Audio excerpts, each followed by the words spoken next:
ਸਤਿ ਸ਼੍ਰੀ ਅਕਾਲ। ਤੁਸੀਂ ਜੁੜੇ ਹੋਏ ਹੋ ਪੰਜਾਬੀ ਰੇਡੀਓ USA ਦੇ ਨਾਲ ਤੇ ਮੈਂ ਹਾਂ ਪ੍ਰਵੀਨ ਸ਼ਰਮਾ ਲੈ ਕੇ ਹਾਜ਼ਰ ਹਾਂ ਪ੍ਰੋਗਰਾਮ ਖਬਰ ਤੇ ਨਜ਼ਰ। ਅੱਜ ਦਿਨ ਬੁੱਧਵਾਰ 6 ਸਤੰਬਰ 2023, 21 ਭਾਦੋ ਨਾਨਕ ਸ਼ਾਹੀ ਸੰਮਤ 555। ਖਬਰਾਂ ਵੱਲ ਵਧਾਂਗੇ। ਮਿੰਟੂ ਗੁਰਸਰੀਆ ਜੀ ਨੂੰ ਨਾਲ ਜੋੜਦੇ ਹਾਂ। ਮਿੰਟੂ, ਸਤਿ ਸ਼੍ਰੀ ਅਕਾਲ ਜੀ, ਸਵਾਗਤ ਹੈ ਜੀ ਪੰਜਾਬੀ ਰੇਡੀਓ USA ਤੇ। ਜੀ ਸ਼ੁਕਰੀਆ ਸਾਰਿਆਂ ਨੂੰ, ਸਤਿ ਸ੍ਰੀ ਅਕਾਲ ਜੀ। ਪ੍ਰੋਗਰਾਮ ਦੇ ਵਿੱਚ ਅੱਗੇ ਵਧਣ ਤੋਂ ਪਹਿਲਾਂ ਦੱਸਦੇ ਚੱਲੀਏ ਕਿ ਪ੍ਰੋਗਰਾਮ ਨੂੰ ਸਪਾਂਸਰ ਕਰਦੇ ਨੇ ਖਾਲਸਾ ਇੰਸ਼ੋਰੈਂਸ ਏਜੰਸੀ ਵਾਲੇ, ਜਿਨ੍ਹਾਂ ਤੋਂ ਤੁਸੀਂ ਹਰ ਤਰੀਕੇ ਦੀ ਇੰਸ਼ੋਰੈਂਸ ਲੈ ਸਕਦੇ ਹੋ। ਇੰਸ਼ੋਰੈਂਸ ਬਾਰੇ ਪਤਾ ਕਰਨ ਲਈ ਇਹਨਾਂ ਦਾ ਨੰਬਰ ਹੈ 408-272-2500। ਇਹ ਪਿਛਲੇ 32 ਸਾਲ ਤੋਂ ਇੰਸ਼ੋਰੈਂਸ ਦੇ ਵਿੱਚ ਸ਼ਾਨਦਾਰ ਸੇਵਾਵਾਂ ਦੇ ਰਹੇ ਨੇ। ਅਮਰੀਕਾ ਭਰ ਦੇ ਵਿੱਚ ਇੰਸ਼ੋਰੈਂਸ ਕਰਦੇ ਨੇ। ਅੱਜ ਹੀ ਡਾਇਲ ਕਰੋ 408-272-2500। ਟਰਕੀਅਨ ਇਮੀਗ੍ਰੇਸ਼ਨ ਲਾ ਫਰਮ ਵਾਲੇ ਜੇ ਟਰਕੀਅਨ ਅਟਾਰਨੀ ਟਰਕੀਅਨ ਦੇ ਨਾਲ ਤੁਸੀਂ US ਇਮੀਗ੍ਰੇਸ਼ਨ ਬਾਬਤ ਕੋਈ ਵੀ ਸਲਾਹ ਕਰਨੀ, ਕੋਈ ਵੀ ਸਵਾਲ ਪੁੱਛਣਾ ਤੇ ਇਹਨਾਂ ਦਾ ਨੰਬਰ ਹੈ 415-909-0503। GK Tanota Yuba City, Baljinder Singh Nijjar Woodland, Paramjit Kaur ਅੰਗੀ ਵੈਕਾਵਿਲ, ਹਰਨੇਕ ਸਿੰਘ ਪਾਵਲ ਇੰਡੀਅਨ ਕੰਜ਼ੀਨੈਂਟਨ GN ਲਿਊ ਵਾਲੇ ਟਰੱਕ ਵਾਸ਼ ਕਰਦੇ ਨੇ, ਆਇਲ ਚੇਂਜ ਕਰਦੇ ਨੇ, ਏਅਰ ਬ੍ਰੇਕਾਂ ਦਾ ਕੰਮ ਤਸੱਲੀ ਬਖਸ਼ ਕਰਦੇ ਨੇ। ਨਵੇਂ ਪੁਰਾਣੇ ਟਾਇਰ ਵੀ ਇਹਨਾਂ ਤੋਂ ਲੈ ਸਕਦੇ ਹੋ। ਲੋਕੇਸ਼ਨ ਆ ਸੈਂਤਨੇਲਾ ਦੀ। ਨਿਮਾ ਸਹੂਤਾ ਦੇ ਨਾਲ ਗੱਲ ਕੀਤੀ ਜਾ ਸਕਦੀ ਹੈ 209-277-0113 ਤੇ। MK ਮਾਰਕੀਟ ਕਸ਼ਮੀਰ ਸਿੰਘ ਇਹ ਸੈਕਰਾਮੈਂਟੋ ਤੋਂ। ਇਹਨਾਂ ਸਾਰੇ ਹੀ ਸਪਾਂਸਰਸ ਦਾ ਬਹੁਤ ਬਹੁਤ ਧੰਨਵਾਦ। ਤੇ ਜੇਕਰ ਤੁਸੀਂ ਵੀ ਪੰਜਾਬੀ ਰੇਡੀਓ USA ਦੇ ਇਹਨਾਂ ਪ੍ਰੋਗਰਾਮਾਂ ਨੂੰ ਸਪਾਂਸਰ ਕਰਨਾ ਚਾਹੁੰਦੇ ਹੋ ਤਾਂ ਸਟੂਡੀਓ ਦਾ ਨੰਬਰ ਹੈ 408-272-5200। ਪੰਜਾਬੀ ਰੇਡੀਓ USA ਦੇ ਪ੍ਰੋਗਰਾਮ ਖਬਰ ਤੇ ਨਜ਼ਰ ਨੂੰ ਤੁਸੀਂ ਇਸ ਵੇਲੇ ਸੁਣ ਰਹੇ ਹੋ AM FM ਸਟੇਸ਼ਨਸ ਦੇ ਨਾਲ ਰੇਡੀਓ ਸੈੱਟ ਤੇ, ਨੈੱਟ ਤੇ, mobile app, social media platforms, Facebook, YouTube ਤੇ ਸੁਣ ਰਹੇ ਹੋ, ਦੇਖ ਰਹੇ ਹੋ ਸਾਰੇ ਹੀ ਦਰਸ਼ਕਾਂ ਤੇ ਸਾਰੇ ਹੀ ਸਰੋਤਿਆਂ ਦਾ ਪ੍ਰੋਗਰਾਮ ਖਬਰ ਤੇ ਨਜ਼ਰ ਦੇ ਵਿੱਚ ਸਵਾਗਤ ਹੈ। ਮਿੰਟੂ ਜੀ, ਖਬਰਾਂ ਦੇ ਵੱਲ ਆਈਏ। ਸ਼ੁਰੂਆਤ ਕਰੀਏ ਜਿਹੜੀ ਦੇਸ਼ ਦਾ ਨਾਂ ਬਦਲਣ ਦੀ ਬਹਿਸ ਚੱਲੀ ਹੈ, ਇਹਦੇ ਵਿਚਾਲੇ ਵਿਦੇਸ਼ ਮੰਤਰੀ ਨੇ ਕੋਈ ਬਿਆਨ ਦਿੱਤਾ ਜੀ। ਜੀ ਬਿਲਕੁਲ, ਵਿਦੇਸ਼ ਮੰਤਰੀ ਜੈ ਸ਼ੰਕਰ ਤੁਹਾਨੂੰ ਪਤਾ ਹੈ ਅਕਸਰ ਖਬਰਾਂ 'ਚ ਰਹਿੰਦੇ ਨੇ, ਸੁਰਖੀਆਂ 'ਚ ਰਹਿੰਦੇ ਨੇ ਤੇ ਉਹਨਾਂ ਨੇ ਇਸ ਭਖਵੀਂ ਬਹਿਸ, ਕਿਉਂਕਿ ਪਿਛਲੇ 24 ਘੰਟਿਆਂ ਦੇ ਦੌਰਾਨ ਜੇ ਸਭ ਤੋਂ ਜ਼ਿਆਦਾ ਕਿਸੇ ਮੁੱਦੇ ਤੇ ਬਹਿਸ ਹੋਈ ਹੈ, ਮੈਨੂੰ ਲੱਗਦਾ ਇੰਡੀਆ ਦੇ ਵਿੱਚ ਉਹ ਇਸੇ ਮੁੱਦੇ ਤੇ ਹੋਈ ਆ। ਈਵਨ ਦੈਟ ਪਾਕਿਸਤਾਨ 'ਚ ਵੀ ਬਹਿਸ ਛਿੜ ਗਈ। ਕਹਿੰਦੇ ਜੇ ਉਹ ਇੰਡੀਆ ਵਾਲੇ ਨਾ ਛੱਡਦੇ ਤੇ ਆਪਾਂ ਅਸਲੀ ਇੰਡੀਆ ਹੈ, ਕਿਉਂਕਿ ਇੰਡਸ ਨਦੀ ਤੇ ਇੱਥੇ ਹੀ ਆਉਂਦੀ ਹੈ ਨਾ। ਕਹਿੰਦੇ ਆਪਾਂ ਇੰਡੀਆ ਵਾਲੇ ਬਣ ਜਾਵਾਂਗੇ, ਕੋਈ ਚੱਕਰ ਨਹੀਂ ਹੈਗਾ। ਮਤਲਬ ਕਿ ਆਪਾਂ ਕਹਦੇ ਆ ਕਿ ਅਸਲੀ ਇੰਡੀਆ ਤੇ ਹੈ। ਉਹਨਾਂ ਦਾ ਵੀ ਇੱਕ ਵਰਗ ਇਹਦੇ ਹੱਕ ਦੇ ਵਿੱਚ ਆ ਕਿ ਫਿਰ ਇੰਡੀਆ ਨਾਂ ਦੀ ਦਾਅਵੇਦਾਰੀ ਸਾਡੀ ਹੋਏਗੀ। ਅੱਛਾ, ਹੁਣ ਜੈ ਸ਼ੰਕਰ ਇਹ ਗੱਲ ਕਹਿ ਰਹੇ ਆ ਕਿ ਵੇਖੋ ਇੰਡੀਆ ਦੈਟ ਇਜ਼ ਭਾਰਤ। ਬੜੀ ਸੋਹਣੀ ਗੱਲ ਕੀਤੀ ਹੈ। ਉਹ ਕਹਿੰਦੇ ਕਿ ਦੋਵੇਂ ਨਾਂ ਆਲਰੇਡੀ ਹੈਗੇ ਨੇ ਜੀ। ਜੇ ਅਸੀਂ ਭਾਰਤ ਨੂੰ ਹੋਰ ਪ੍ਰਮੋਟ ਕਰਨਾ ਚਾਹੁੰਦੇ ਹਾਂ ਤਾਂ ਕੋਈ ਕਿੰਨੇ ਰੋਕਿਆ, ਕੋਈ ਚੱਕਰ ਨਹੀਂ ਹੈ। ਤਾਂ ਨਾਂ ਬਦਲਣ ਦੀ ਤੇ ਕੋਈ ਜ਼ਰੂਰਤ ਹੈ ਨਹੀਂ, ਕਿਉਂਕਿ ਦੋਵੇਂ ਨਾਂ ਹੀ ਐਗਜ਼ਿਸਟ ਕਰਦੇ ਨੇ। ਤਾਂ ਇਹੀ ਚੀਜ਼ ਜਿਹੜੀ ਹੈ, ਦੇਖੋ ਸੰਵਿਧਾਨ ਖੋਲਾਂਗੇ, ਆਰਟੀਕਲ 1 ਹੀ ਇਸ ਨੂੰ ਐਕਸਪਲੇਨ ਕਰ ਦਿੰਦਾ ਹੈ ਸੰਵਿਧਾਨ ਸਭਾ ਦੇ ਵਿੱਚ। ਅੱਛਾ, ਤੁਹਾਨੂੰ ਇੰਟਰਸਟਿੰਗ ਗੱਲ ਦੱਸਾਂ ਕਿ ਸੰਵਿਧਾਨ ਸਭਾ ਦੇ ਵਿੱਚ ਇਹਦੀ ਬਹੁਤ ਜ਼ਿਆਦਾ ਬਹਿਸ ਹੋਈ ਸੀਗੀ ਉਸ ਵੇਲੇ। ਠੀਕ ਹੈ ਜੀ। 18 ਸਤੰਬਰ 1949। ਅੱਛਾ, ਇਤਫਾਕਨ ਵੇਖੋ ਕਿ ਇਹਨਾਂ ਨੇ ਸਪੈਸ਼ਲ ਇਜਲਾਸ ਵੀ ਸ਼ਾਇਦ ਇਸੇ ਦਿਨ ਸੱਦਿਆ। ਤਾਂ ਕਾਫੀ ਵੱਡੀ ਚਰਚਾ ਹੋਈ ਸੀਗੀ। ਅੰਬੇਦਕਰ ਦੀ ਡਰਾਫਟ ਕਮੇਟੀ ਨੇ ਸੁਝਾਅ ਪੇਸ਼ ਕੀਤਾ ਸੀਗਾ ਕਿ ਇੰਡੀਆ ਦੈਟ ਇਜ਼ ਭਾਰਤ, ਮਤਲਬ ਕਿ ਉਹ ਤੇ ਉਸ ਤੋਂ ਬਾਅਦ ਕਾਫੀ ਫਿਰ ਇਹਦੇ ਤੇ ਪੱਖ ਵੀ ਬਹਿਸ ਹੋਈ ਸੀਗੀ। ਤਾਂ ਮੈਨੂੰ ਲੱਗਦਾ ਕਿ ਹੁਣ ਜੈ ਸ਼ੰਕਰ ਨੇ ਜਿਹੜੀ ਗੱਲ ਕਹੀ ਹੈ, ਇਹ ਗੱਲ ਸਹੀ ਹੈ ਕਿ ਦੋਵੇਂ ਨਾਂ ਆਲਰੇਡੀ ਹੈਗੇ ਆ। ਹਾਂ, ਤੁਸੀਂ ਭਾਰਤ ਨੂੰ ਆਪਣੇ ਪੱਧਰ ਤੇ ਬਈ ਜਿੰਨਾ ਪ੍ਰਚਾਰਨਾ ਹੈ, ਪਸਾਰਨਾ ਹੈ, ਜੋ ਮਰਜ਼ੀ ਕਰੀ ਚੱਲੇ, ਪਰ ਇੰਡੀਆ ਜਿਹੜਾ, ਇੰਡੀਆ ਸ਼ਬਦ ਦੀ ਇੱਕ ਆਪਣੀ, ਮੈਂ ਤਾਂ ਸਮਝਦਾ ਕਿ ਬ੍ਰਾਂਡ ਵੈਲਿਊ ਹੈਗੀ ਆ। ਗਲੋਬਲੀ ਉਹ ਸ਼ਬਦ ਇੰਡੀਆ ਦੀ ਪਛਾਣ ਹੈ। ਇਸ ਕਰਕੇ ਇਹ ਪਤਾ ਨਹੀਂ ਕਿਉਂ ਇੱਕ ਬਹਿਸ ਛਿੜ ਗਈ, ਕੰਟਰੋਵਰਸੀ ਹੋ ਗਈ। ਪਰ ਉਹਨਾਂ ਨੇ ਜਿਸ ਤਰ੍ਹਾਂ ਕਿਹਾ, ਕਹਿੰਦੇ ਕਿ ਨਾਂ ਬਦਲਣ ਦਾ ਤਾਂ ਸਵਾਲ ਹੀ ਨਹੀਂ, ਕਿਉਂਕਿ ਦੋਨੇ ਨਾਂ ਸੰਵਿਧਾਨ ਦੇ ਵਿੱਚ ਹੀ ਦਰਜ ਨੇ। ਤੇ ਖੈਰ ਵੇਖੋ ਹੁਣ ਕੀ ਨਿਕਲਦਾ ਕੀ ਨਹੀਂ ਨਿਕਲਦਾ, ਪਰ ਮੇਰਾ ਤਾਂ ਆਪਦਾ ਮੰਨਣਾ ਇਹੋ ਆ ਕਿ ਦੋਵੇਂ ਨਾਂ ਹੈਗੇ ਨੇ, ਦੋਵੇਂ ਨਾਂ ਚੱਲਦੇ ਰਹਿਣੇ ਚਾਹੀਦੇ ਆ। ਕਿਉਂਕਿ ਪ੍ਰਵੀਨ ਜੀ, ਇਹ ਚੀਜ਼ਾਂ ਇਸ ਤਰ੍ਹਾਂ ਨਹੀਂ ਹੁੰਦੀਆਂ। ਇਹ ਕੋਈ ਬੰਦੇ ਦਾ ਨਾਂ ਨਹੀਂ ਹੈਗਾ ਕਿ ਉਹਨੇ ਇੱਕ ਹਲਫਨਾਮਾ 250 ਦਾ ਉੱਥੇ ਖਰਚਾ ਲਾ ਕੇ ਤੇ ਦੇ ਦਿੱਤਾ, ਅਖਬਾਰ 'ਚ ਅਗਲੇ ਦਿਨ ਛਪ ਗਿਆ ਕਿ ਮੈਂ ਫਲਾਣਾ ਸਿੰਘ ਨੇ ਨਾਂ ਬਦਲ ਕੇ ਫਲਾਣਾ ਸਿੰਘ ਕਰ ਲਿਆ। ਏਦਾਂ ਨਹੀਂ ਹੁੰਦਾ ਜੀ। ਤੁਹਾਨੂੰ ਗਲੋਬਲੀ ਮਤਲਬ ਕਿ ਬਹੁਤ ਚੇਂਜਸ ਕਰਨੇ ਪੈਣਗੇ, ਤੁਹਾਨੂੰ ਇੱਥੇ ਬਹੁਤ ਚੇਂਜਸ ਕਰਨੇ ਪੈਣਗੇ। Supreme court of India, reserve bank of India ਜੀ, ਠੀਕ ਹੈ ਨਾ ਜੀ। ਸੋ ਸਾਰੀਆਂ ਚੀਜ਼ਾਂ ਬਦਲਣ ਵਾਸਤੇ ਬਹੁਤ ਲੰਮਾ ਚੌੜਾ ਪ੍ਰੋਸੈਸ ਹੋਏਗਾ। ਇਹਨਾਂ ਚੀਜ਼ਾਂ ਨੂੰ ਬਦਲੋਗੇ ਤਦ ਜਦ ਸੰਵਿਧਾਨ ਨੂੰ ਅਮੈਂਡ ਕਰੋਗੇ। ਤਾਂ ਜਦ ਸੰਵਿਧਾਨ ਦੇ ਵਿੱਚ ਇਹਨਾਂ ਮੂਲ ਚੀਜ਼ਾਂ ਤੇ ਆ ਕੇ ਅਮੈਂਡਮੈਂਟ ਹੋਏਗੀ ਨਾ, ਤਾਂ ਲੋਕ ਬਰਦਾਸ਼ਤ ਨਹੀਂ ਕਰਨਗੇ। ਖਾਸ ਤੌਰ ਤੇ 100 ਦੇ ਵਿੱਚੋਂ ਮਾਈਨੋਰਿਟੀਜ਼ ਦੇ ਵਿੱਚੋਂ ਇੱਕ ਸ਼ੱਕ ਵੀ ਨਿਕਲੇਗਾ, ਇੱਕ ਵਿਰੋਧ ਵੀ ਨਿਕਲੇਗਾ। ਤੇ ਅੱਗੇ ਆਪਾਂ ਦੇਖਿਆ ਹੀ ਆ ਨਾ, ਉਹ ਇਹਨਾਂ ਨੇ ਲਿਆਂਦਾ ਸੀਗਾ NRC ਲਿਆਉਂਦੇ ਸੀਗੇ ਉਸ ਵੇਲੇ, CA ਪਤਾ ਨਹੀਂ ਕੁਛ ਐਸਾ ਸੀ, ਨਾ ਹੀ ਭੁੱਲ ਗਿਆ, ਨਾਗਰਿਕਤਾ ਸੋਧ CA NRC, ਹਾਂਜੀ ਨਾਗਰਿਕ ਉਹ ਜਿਹੜਾ ਸੀਗਾ ਬਿੱਲ, ਕਿੰਨਾ ਵਿਰੋਧ ਹੋਇਆ। ਫਿਰ UCC ਲੈ ਆਏ, ਮਤਲਬ ਕਿ ਐਵੇਂ ਚੁੰਝ ਚਰਚਾ ਜੀ ਛਿੜ ਜਾਂਦੀ ਹੈ ਨਾ ਗੱਲਾਂ ਦੀ। ਪਰ ਦੇਖੋ, ਇੱਕ ਪਾਸੇ G20 ਦਾ ਸੰਮੇਲਨ ਹੈ ਤੇ ਦੂਸਰੇ ਪਾਸੇ ਆਹ ਕੁਛ ਚੱਲਣ ਡਿਆ, ਤੇ ਸ਼ਾਇਦ ਇਹਦੇ ਚੋਂ ਨਿਕਲੇਗਾ ਕੱਖ ਨਹੀਂ, ਕਿਉਂਕਿ 2 ਕੇਂਦਰੀ ਮੰਤਰੀਆਂ ਨੇ ਸਾਫ਼ ਕਰ ਦਿੱਤਾ ਕਿ ਹਾਲ ਦੀ ਘੜੀ ਕੋਈ ਇਸ ਤਰ੍ਹਾਂ ਦੀ ਤਰਜੀਹ ਹੈ ਨਹੀਂ ਕਿ ਇੰਡੀਆ ਦਾ ਨਾਮ ਬਦਲਿਆ ਜਾਏਗਾ। ਜੀ, ਵਿਦਿਆਰਥੀ ਚੋਣਾਂ ਦੀ ਗੱਲ ਕਰੀਏ ਮਿੰਟੂ ਜੀ, NSUI ਨੇ ਬਾਜ਼ੀ ਮਾਰ ਲਈ ਹੈ ਜੀ। ਹਾਂਜੀ, ਦੇਖੋ ਹੁਣ ਤੋਂ ਥੋੜੀ ਦੇਰ ਪਹਿਲਾਂ ਹੀ ਕਾਊਂਟਿੰਗ ਖਤਮ ਹੋਈ ਆ, ਤਾਂ ਇਹ ਡਿਕਲੇਰੇਸ਼ਨ ਜਿਹੜੀ ਹੋ ਗਈ ਆ, ਇਹਨਾਂ ਨੇ ਬਾਜ਼ੀ ਮਾਰ ਲਈ ਆ। ਪਰ ਇੱਕ ਗੱਲ ਅੱਜ ਹੋਰ ਵੀ ਵਧੀਆ ਹੋ ਗਈ, ਕਿਉਂਕਿ ਅੱਜ 60 ਦੇ ਇੱਕ ਉਮੀਦਵਾਰ ਬੀਬੀ ਹੈ, ਕੋਈ ਕੁੜੀ ਹੈ, ਉਹਨੇ ਵੀ ਜਿੱਤ ਪ੍ਰਾਪਤ ਕੀਤੀ ਹੈ। ਮਤਲਬ ਕਿ ਪੰਥਕ ਏਜੰਡਿਆਂ ਤੇ ਉਹਨਾਂ ਨੇ ਕਾਫੀ ਕੰਮ ਕੀਤਾ ਤੇ ਅਖੀਰ ਦੇ ਵਿੱਚ ਜਿੱਤ ਪ੍ਰਾਪਤ ਕਰ ਲਈ ਆ। ਹੁਣ ਜਿੱਥੋਂ ਤੱਕ ਵਿਦਿਆਰਥੀ ਚੋਣਾਂ ਦਾ ਸਵਾਲ ਹੈ, ਵਿਦਿਆਰਥੀ ਚੋਣਾਂ ਐਤਕੀ ਕਾਫੀ ਜ਼ਿਆਦਾ ਸੁਰਖੀਆਂ ਚ ਰਹੀਆਂ ਨੇ ਪ੍ਰਵੀਨ ਜੀ। ਉੱਥੇ ਤੁਸੀਂ ਦੇਖਿਆ ਹੋਣਾ, ਸ਼ੁਰੂਆਤ ਦੇ ਵਿੱਚ ਹੀ ਲਾਡੀ ਢੋਸ ਦਾ ਰੌਲਾ ਪੈ ਗਿਆ, ਹੋਰ ਬਥੇਰੀਆਂ ਗੱਲਾਂ ਬਾਤਾਂ ਸੁਣਨ ਨੂੰ ਮਿਲੀਆਂ। ਪਰ ABVP ਕਾਫੀ ਮਜ਼ਬੂਤੀ ਨਾਲ ਉੱਥੇ ਟੱਕਰ ਦੇ ਰਹੀ ਸੀ ਕਿ ਵੀ ਇੱਧਰ ABVP ਵੀ ਘੱਟ ਨਹੀਂ ਐਤਕੀ। ਤਾਂ ਉਧਰੋਂ ਤੁਸੀਂ ਦੇਖਿਆ ਹੋਣਾ, ਆਮ ਆਦਮੀ ਪਾਰਟੀ ਵੀ ਪੂਰੀ ਚੜ੍ਹਤ ਦੇ ਵਿੱਚ ਸੀ, ਪਰ ਨਤੀਜਾ ਉਹ NSUI ਦੇ ਹੱਕ ਦੇ ਵਿੱਚ ਗਿਆ, ਤਾਂ ਇਹਨਾਂ ਦਾ ਪ੍ਰਧਾਨ ਬਣ ਗਿਆ। ਉਧਰ ਜੇ ਆਪਾਂ ਦੇਖੀਏ 10 ਕਾਲਜਾਂ ਦਾ ਜਿਹੜਾ ਵਿਦਿਆਰਥੀ ਸੰਘ ਦਾ ਇਲੈਕਸ਼ਨ ਹੁੰਦਾ, ਉਹਨਾਂ ਦੀ ਵੀ ਗਿਣਤੀ ਖਤਮ ਹੋ ਗਈ ਹੈ। ਉਹਦੇ ਵਿੱਚ ਵੱਖ-ਵੱਖ ਜਿਹੜੇ ਪ੍ਰਧਾਨ ਚੁਣੇ ਜਾਂਦੇ ਆ, ਵਾਈਸ ਪ੍ਰੈਜ਼ੀਡੈਂਟ ਦੀ ਚੋਣ ਅਲੱਗ ਹੁੰਦੀ ਹੈ। PU ਪ੍ਰਧਾਨ ਜਿਹੜਾ ਹੈ ਉਹ NSUI ਦਾ ਜਤਿੰਦਰ ਸਿੰਘ ਉਹ ਬਣਿਆ। ਜਨਰਲ ਸੈਕਟਰੀ ਅਹੁਦੇ ਵਾਸਤੇ INSO ਦਾ ਉਮੀਦਵਾਰ ਦੀਪਕ ਗੋਇਲ, ਉਹਨੇ ਜਿੱਤ ਹਾਸਲ ਕੀਤੀ ਹੈ। ਜਿਵੇਂ ਮੈਂ ਤੁਹਾਨੂੰ ਦੱਸਿਆ, ਵਾਈਸ ਪ੍ਰੈਜ਼ੀਡੈਂਟ ਤਾਂ ਅਲੱਗ ਹੁੰਦਾ ਹੈ, ਤਾਂ ਇੱਥੇ 60 ਦੀ ਉਮੀਦਵਾਰ ਰਣਮੀਤ ਜੋਤ ਕੌਰ, ਇਹਨੇ ਜਿੱਤ ਪ੍ਰਾਪਤ ਕੀਤੀ ਆ। ਇਹ ਕਾਫੀ ਜਿੱਦਾਂ ਕਹਿ ਲਈਏ ਨਾ ਕਿ ਵੱਡੀ ਗੱਲ ਆ। ਖਾਲੜਾ ਸਾਹਿਬ ਬਾਰੇ ਗੱਲ ਕੀਤੀ, ਪੰਥਕ ਮੁੱਦਿਆਂ ਦੀ ਗੱਲ ਕੀਤੀ। ਇਤਫਾਕਨ ਅੱਜ ਮੈਨੂੰ ਲੱਗਦਾ ਕਿ ਖਾਲੜਾ ਸਾਹਿਬ ਦਾ ਸ਼ਹੀਦੀ ਦਿਹਾੜਾ ਵੀ ਆ, ਜੇ ਮੈਂ ਗਲਤ ਨਹੀਂ ਹੈ ਤਾਂ। ਤੇ ਇਹ ਸਾਰਾ ਕੁਛ ਜਿਹੜਾ ਹੈ ਨਾ, ਇਹ ਹੋਇਆ ਹੁਣ ਤੋਂ ਥੋੜੀ ਦੇਰ ਪਹਿਲਾਂ ਹੀ ਇਹ ਕਲੀਅਰ ਕੀਤਾ ਗਿਆ ਕਿ ਹਾਂ ਬਈ NSUI ਵਾਲੇ ਜਿੱਤ ਗਿਆ। ਪਰ ਗੱਲ ਇਹ ਆ ਕਿ ਪ੍ਰਵੀਨ ਜੀ, ਜਿੱਥੋਂ ਤੱਕ ਮਸਲਾ ਹੈ ਨਾ ਕਿ ਆਮ ਆਦਮੀ ਪਾਰਟੀ ਦਾ ਜਿਹੜਾ ਉਮੀਦਵਾਰ ਆ ਉਹ ਪਿੱਛੇ ਰਹਿ ਗਿਆ, ਮਤਲਬ ਕਿ ਇਸ ਟੱਕਰ ਦੇ ਵਿੱਚ ਬਹੁਤ ਪਿੱਛੇ ਰਹਿ ਗਿਆ। ਜਿਵੇਂ ਆਪਾਂ ਦੇਖਿਆ ਸੀਗਾ ਪਿਛਲੀ ਵਾਰੀ ਤੇ ਕਾਫੀ ਵੱਡਾ ਇੱਕ ਇਹਨਾਂ ਨੇ ਝਟਕਾ ਦਿੱਤਾ ਸੀ ਸਾਰੇ ਉਮੀਦਵਾਰਾਂ ਨੂੰ। ਐਤਕੀ ਇਹਨਾਂ ਨੇ ਜ਼ੋਰ ਵੀ ਬਹੁਤ ਲਾਇਆ। ਹਾਲਾਂਕਿ ਹੁਣ ਮੈਂ ਇਸ ਕਰਕੇ ਗੱਲ ਖੁੱਲ ਕੇ ਨਹੀਂ ਕਰਾਂਗਾ ਕਿਉਂਕਿ ਸਾਰੀ ਇਨਫੋਰਮੇਸ਼ਨ ਨਹੀਂ ਆਈ, ਜਦੋਂ ਆਈ ਤੇ ਫਿਰ ਦੱਸਾਂਗੇ ਕਿ ਇਹਨਾਂ ਦੇ ਉਮੀਦਵਾਰ ਨੂੰ ਜਿਤਾਉਣ ਵਾਸਤੇ ਜਿੰਨੀ ਕੁ ਮੈਨੂੰ ਜਾਣਕਾਰੀ ਆ 2-3 ਮਿਨਿਸਟਰ ਬੈਠੇ ਸਨ, 5-6 ਵਿਧਾਇਕ ਬੈਠੇ ਸਨ ਜੀ। ਤੇ ਜੋ ਕੁਝ ਉੱਥੇ ਚੱਲਿਆ ਉਹ ਸਾਰੀ ਇਨਫੋਰਮੇਸ਼ਨ ਨਿਕਲੇਗੀ ਕੱਲ ਨੂੰ। ਹੁਣ ਬੋਲਣਾ ਸ਼ੁਰੂ ਕਰਨਗੇ, ਬਥੇਰਾ ਕੁਝ ਉੱਥੇ ਜੋ ਇੱਥੇ ਵੋਟਾਂ 'ਚ ਚੱਲਦਾ, ਪਰ ਝਟਕਾ ਲੱਗਾ NSUI ਜਿਹੜੇ ਆ ਉਹ ਜਿੱਤ ਗਏ। ਜੀ।